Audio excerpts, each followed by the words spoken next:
is they think the Great War is going to happen there, and then there'll be a second coming. So it's a little scary.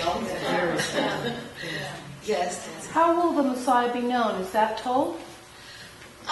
There's two traditions. There's the Messiah who's the descendant of King David, and then there's a Messiah that's supposed to evolve from Joseph, who's going to come and announce. There's supposed to be, before the Messianic era, what they're called the labor pangs of the Messiah, Chevle Mashiach. And so some people would say that the awful things that are happening in the world now are the labor pangs. And that awful times are always right before the coming of the light. The problem with that is Jewish mystics used to speculate through numerology and so on when the Messiah was coming. So it's my understanding there were a lot of people in France and Germany who thought the Messiah was coming in 1096, and what came was the Crusades, First Crusade. So it's a little tricky. Incidentally, I'm sorry Raphael's not here, but if you see him, tell him I got an email from my friend who said that Nostradamus was born Jewish. I never knew that. I didn't see it anywhere else. This is a guy who was writing a play about Nostradamus and his relationship to some Kabbalists. We don't know, but, that's an idea. Yes, there will be these signs in terms of the awful times, and there were people who always tried to calculate how many thousands of years it would be, just like how many, after the Kali Yuga and so on.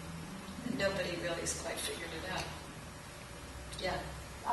Switching subjects to, you were talking about doing good works in the world. Right. And talking about that. Yep. So can you talk a little bit more about how, about Mitzvot, yeah, and about how that gets integrated? That was the next thing on my list. Okay. And something about, if you wouldn't mind, about the Tikkun community.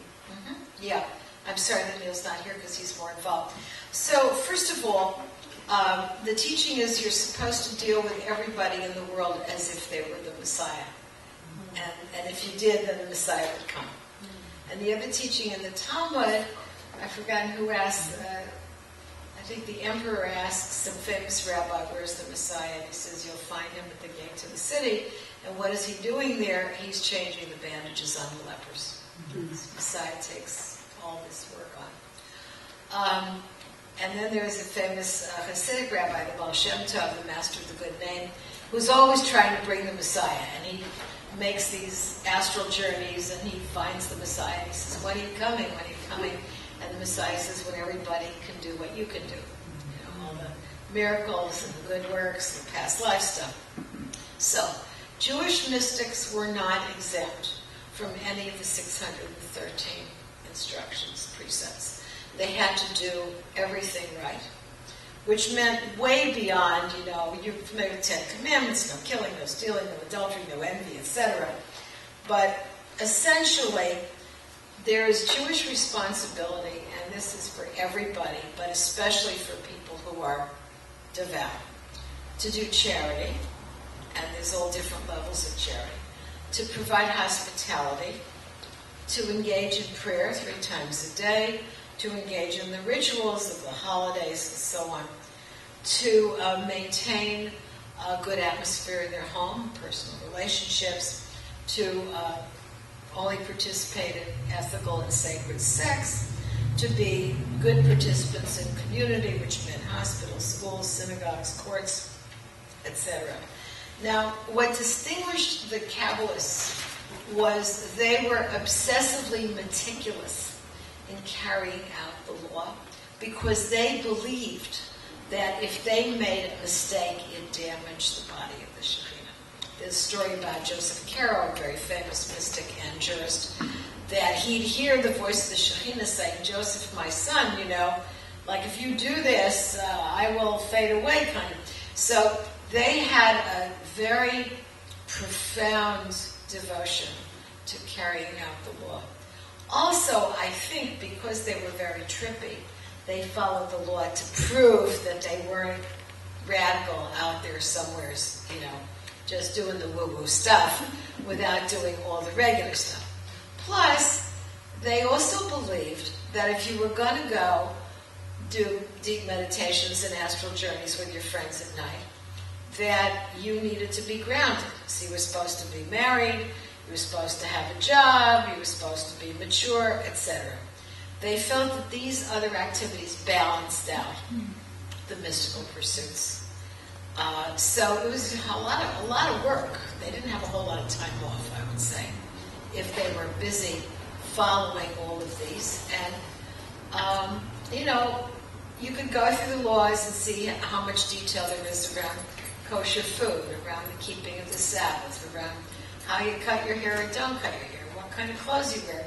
I mean, it's endless. It's really endless. It's very demanding, extremely demanding.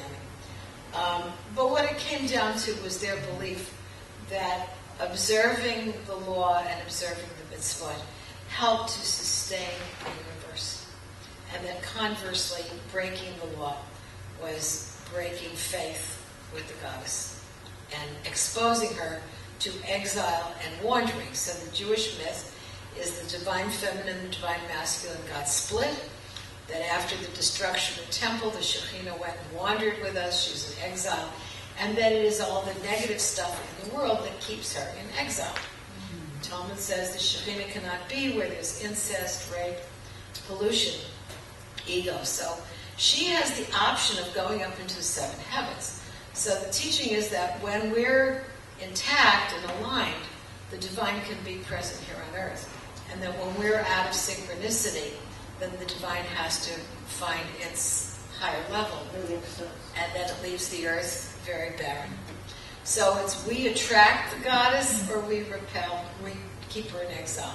So the whole mythology is around how the observant person helps to bring the Shekhinah out of exile and bring the divine presence into everyday life and into everything that you do, and makes her countenance, that light, apparent to you on everyone that you deal with, every person that you encounter with. So it's like a sadhu kind of path, The difference is you could be married and have children, which meant you had a more normal life, but it also meant you had a lot more demands. My teacher, Reb Zalman, says the fact that we have had a householder's religion has prevented us from having monks and nuns and people who are just keeping practice. That we don't have a monastic tradition.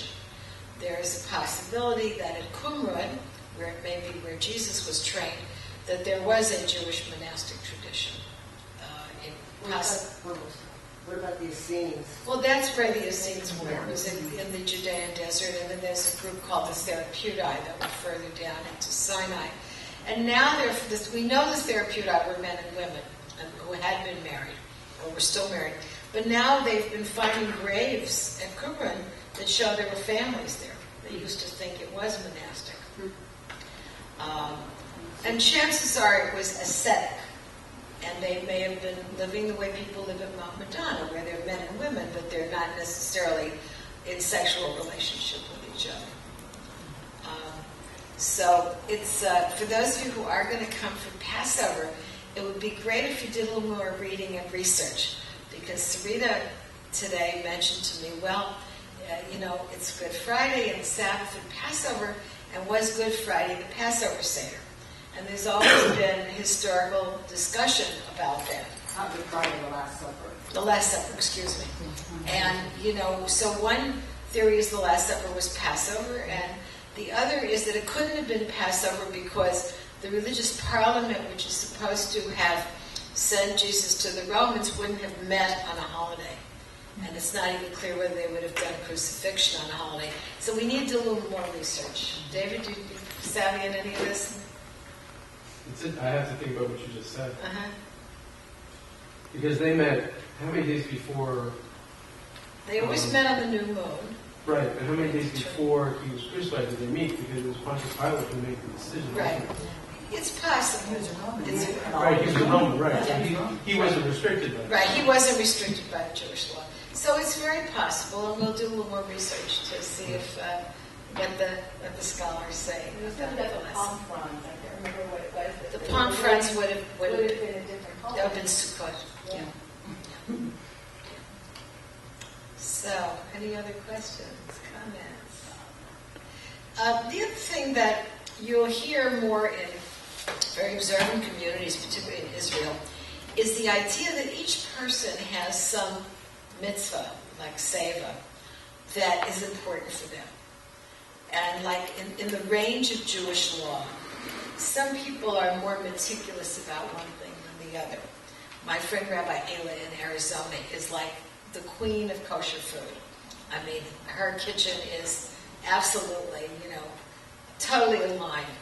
And then other people, and it's like when I moved here, one of my rabbi friends in New Mexico said, "You'll never be able to keep the Sabbath in Carmel. It just doesn't have Jewish energy." And I said, if they send me to the moon, I'd keep the Sabbath. It's like so ingrained in it's my personal practice. It's not about the group or the law. It's very much my practice. And then some people, I have a friend now who's in Niger and elsewhere in Africa, and he was very much involved in bringing the Ethiopian Jews out now, some years ago.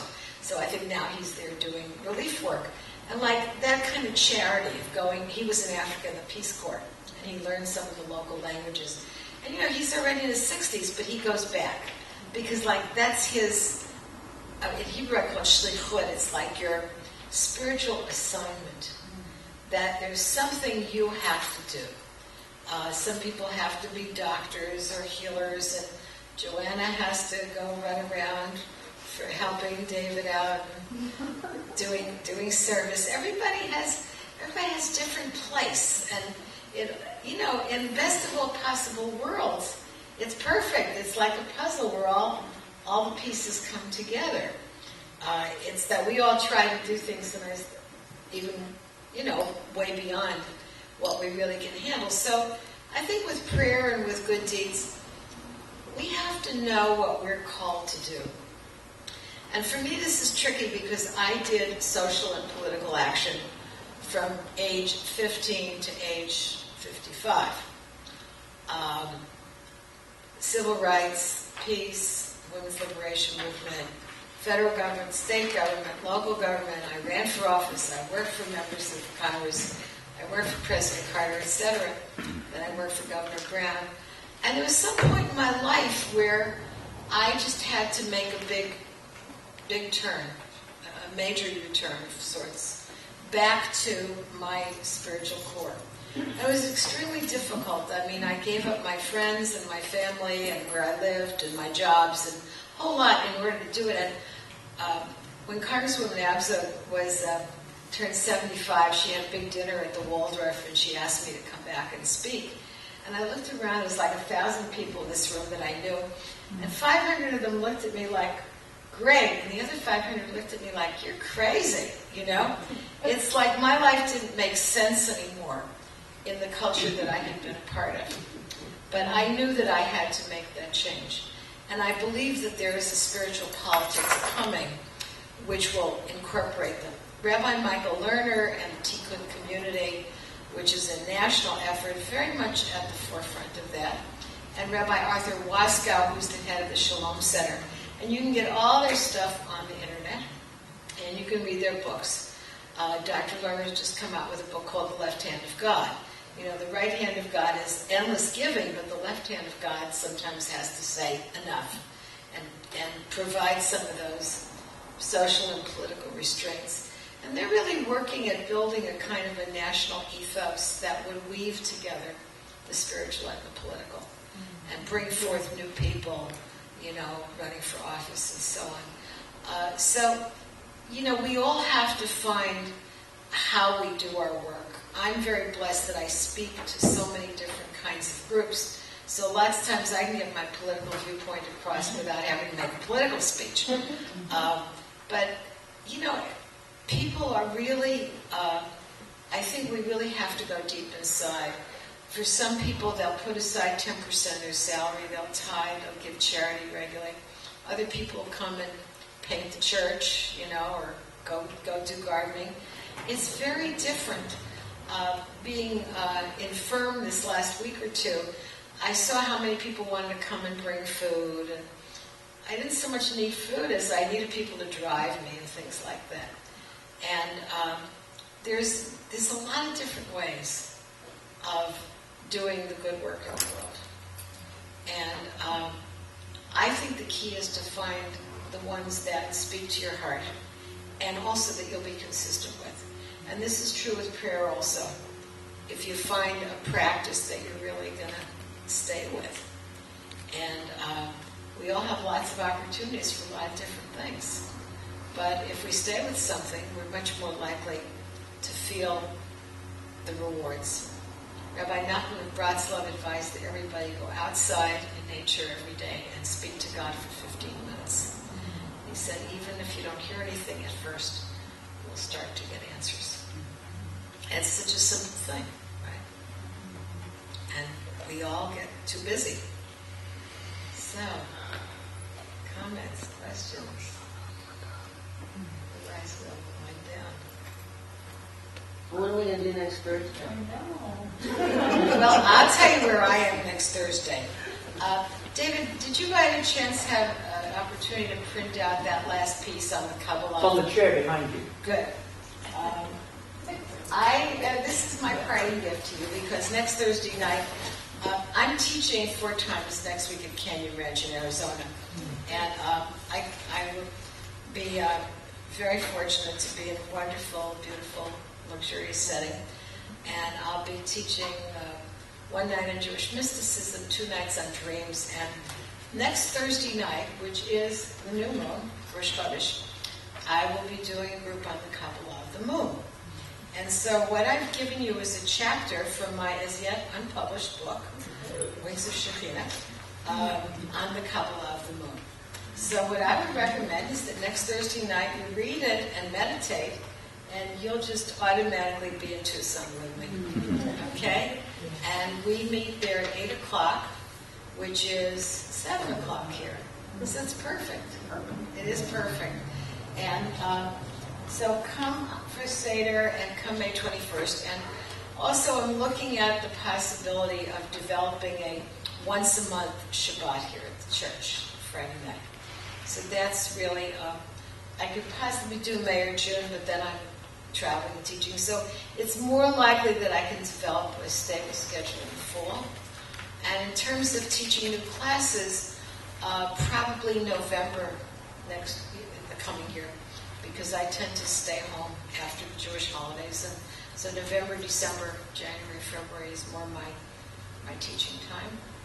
And also, you're all invited to my office to see my Kabbalistic sketches. And Joanna came the other day and hadn't been there in the years when Scotty and Dr. Bill and Kedron Bryson and Suzanne and then David Hayward were in those offices. And they came back this direction. I stayed over there. But I am the recipient of all of the blessings and goodwill that they left behind. And David Hayward painting the storage room, which is now my library. Also, the Congregation Beth Israel has a Judaic library. You're all welcome there. B'nai Torah has a library down at the other religious science church. You're welcome there. And people are always welcome at my office in my library. I find it hard to loan books out because they don't come back. But I have a fair amount on Jewish mysticism and quite a bit on goddess lore and women in Judaism. So, yeah. Different subject. Many years ago, I read a brief article about a brother and sister, and I don't know whether it was New Mexico or Arizona, who started looking into their history Right. and discovered that though they thought they were Catholic, Right. They're called conversos. conversos. When the Jews were forced with the edicts of expulsion in 1492, Right. many of them were given the opportunity to stay if they converted to Catholicism. So they did, but many of them continued to practice Judaism secretly. If you ever go to Rhode Island, go to the Truro Synagogue, and there is a trap door underneath the area where you would have the prayers, the bima, and they'd open the trap door and hide the Torahs down in the base. They still have the trap door for hiding the Torahs, even though in this country they didn't need to. But in Spain and Portugal, they continued to practice Judaism secretly. Some of them came to the New World with Columbus and others, and a lot of them did end up in New Mexico. Rabbi Lynn Gottlieb, who was the rabbi in Albuquerque for many years, did some work finding people who were conversos, and so sometimes they can tell by the names. Very often in converso families, even though they went to church, they kept the Sabbath in the form of candles and braided bread and so on. I had a Cuban friend who later discovered that her family were conversos because they weren't enthusiastic churchgoers and they did have some form of the Sabbath. So people are now able to trace their genealogy more, and there's been a lot more written about it as well. There's like a DNA test now Yeah. for a common marker. Right.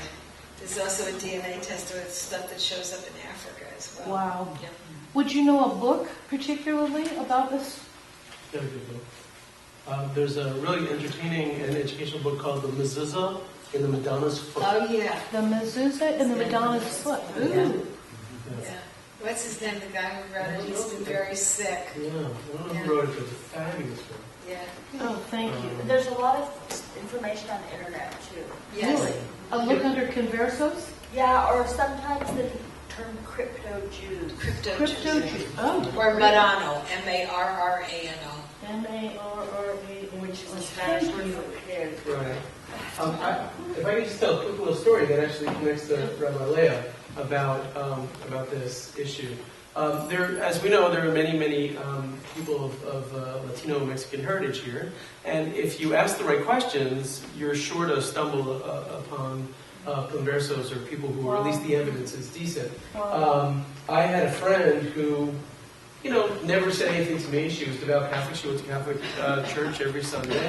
And I was talking to her about this once, and she had never heard about the concept or anything like that, or at least that's what she said. And I asked her a bunch of questions about eating habits and things like that. And sure enough, she didn't eat pork and mixed milk and meat and things like that. And all because her grandparents said that it was bad for your stomach and all that kind of stuff. And one day she came over to my house, and Rabbi Leah had put out a woman's Jewish calendar. And I had it in my house, and she came over to visit, and I said, you might find this interesting. She was looking, and she was turning the pages, and she got to April, and she looked down, and she said, oh my God, 14 de Nisan, which is the 14th of the month of Nisan. That's Passover. Which is Passover. And I looked at her, and I said, what significance does 14 de Nisan have to you? And she said, that's the day we celebrate Easter in my house. Wow. And I said, but Easter's on Sunday, and 14 de Nisan's any time of the week. And she said, that's the day.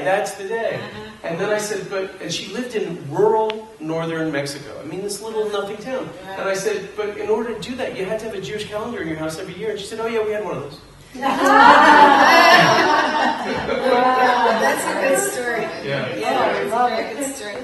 And you see, when they came to the New World, even though they might have had more freedom in this country, they were still very scared.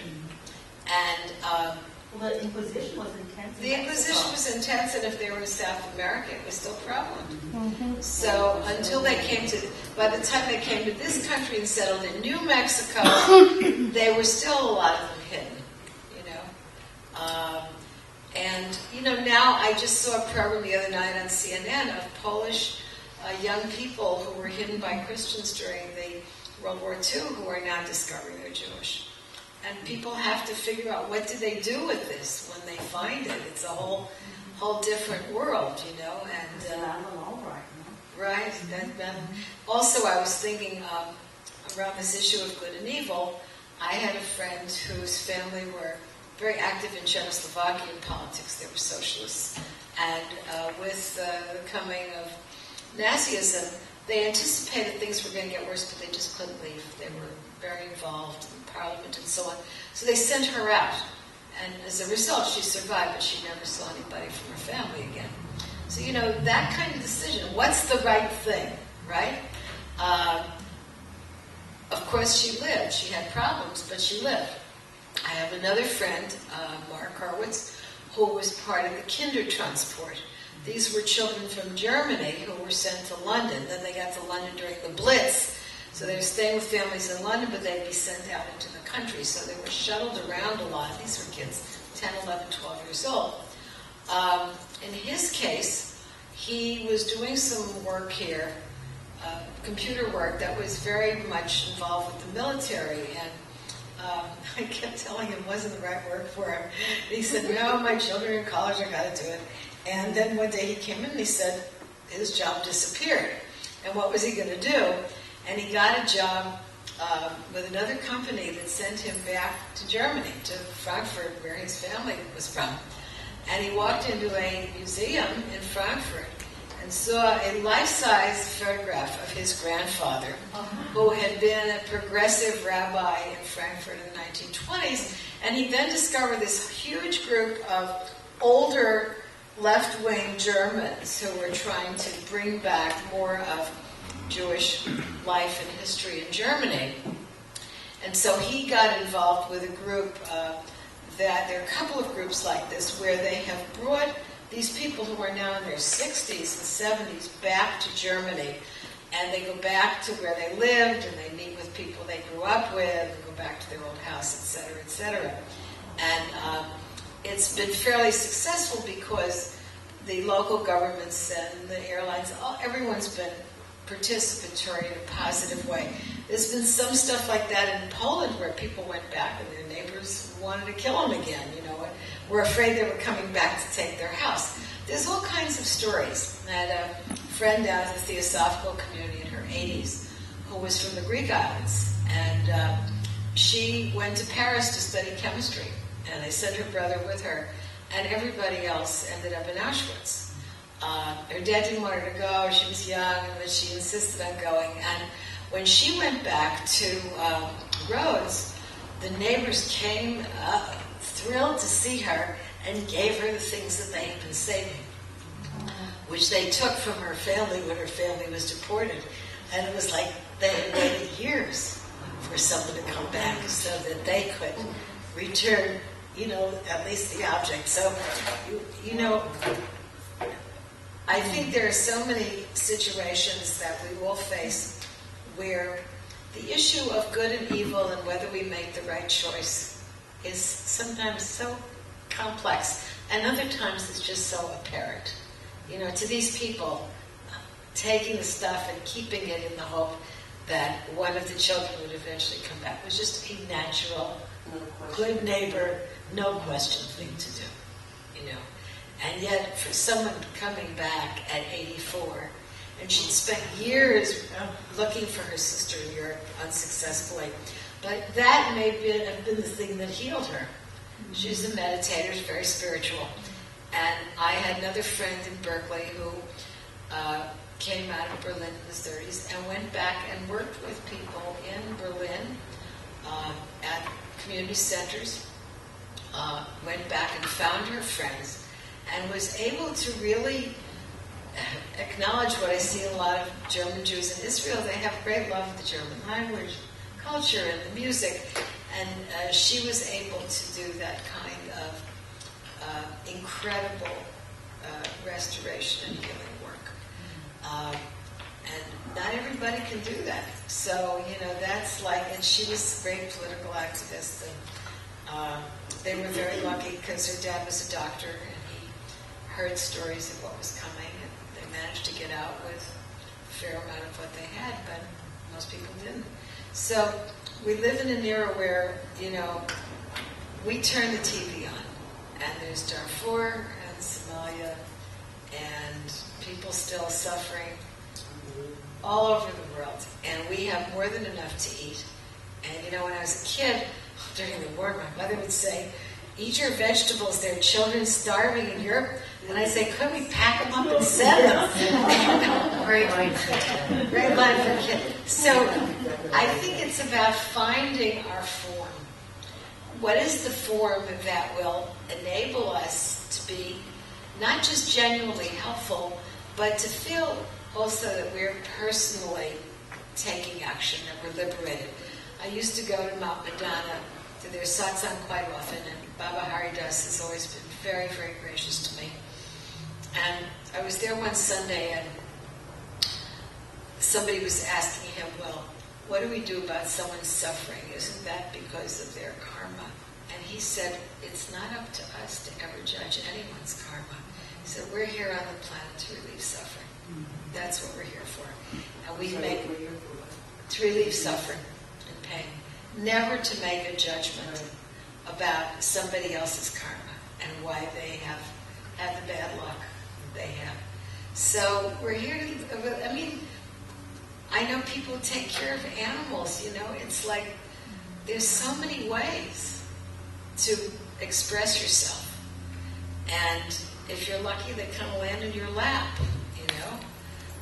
You don't have to look so far, but everybody has some opportunity, really, to give. And Ella and I live in the same complex, and I look around, a lot of people really fade away because they're not giving anybody. They're not interacting, they're not giving. You know, and that's... The more you give, the more blessings and light and joy. Yeah, everything comes back. So that's you know, the whole issue with older people in this country feeling so abandoned and not being taken care of. And then they stop giving because they're preoccupied with just keeping it together. So we're lucky that we all have opportunities, and we're fortunate to have this setting and all of the staff and Dr. Bill, and to have people who inspire us so that we open up to the light. We don't have to do it all ourselves. Thank you. Yes, Renee? I thought of another question that I should have asked earlier. Okay. It's about cycles of time. I wonder, you're familiar with the Vedic yugas. Mm-hmm. Does Kabbalistic thought have any similar approach Yeah. to cycles? Yeah, there's stuff on the cycles, and there are people who know more than I do who have done some of that comparison between the Jewish and the Vedic. And there's some people who think that the Jews got it from the Indians, etc. But yeah, there were definitely cycles. It's not as well defined as the yugas, though. I think the Vedic is much more precise. Yeah. I just saw a film that was made, I guess, by the Yogananda people, Self-Realization Fellowship, and it has the Greek thought, which they also think possibly came from the Vedic, but of the yugas of time. And half of the time is actually an age that we would call heaven on earth. Right. Be like, when the Messiah comes. Right. And then the time that we're living in now is either considered Kali Yuga, which is the great darkness, or the time right after that, Dwapara, which is the light's growing a little bit. And I have the DVD. Also, the other thing I didn't talk about was that the Kabbalists were also a lot of them astrologers. And that's not so well known. And going back to the time of the Talmud, the Jews always did astrology, and yet if you meet contemporary Jews, you're not allowed to do this. So they did do astrology, because it also they did do astrology. It works out with the precession of the equinoxes. And then the idea, I was talking with Elle about how our sun moves around the galaxy, and how in some traditions there's another sun that will come at a certain time, and that corresponds to the cycles. There is a scholar named Joseph Mark Cohen. He's a Kabbalistic astrologer, and he puts out a newsletter, and I just sent him the material that I had found in the Zohar on solstice and equinox, and I sent it to him. And part of his response to me was he felt that the Mayan stuff is better developed, which I think is true. And then another colleague on the East Coast named Jill Hammer has a book coming out about solstice and equinox, more in Jewish and Middle Eastern traditions. It also gets very much into these kind of negative forces right before the equinox. And some of the Jewish astrologers get into the issue of eclipses as well and what impact they have. There is going to be an eclipse next Tuesday morning, I think between 5 and 6 a.m. I read somewhere it might be visible in New Mexico. Rabbi Miriam, who did our Haggadah, is going to look for Turkey. And I don't know, you might check out some of the websites to see what they're predicting. But anyhow, so next Thursday night, new moon, we will meet in the stratosphere.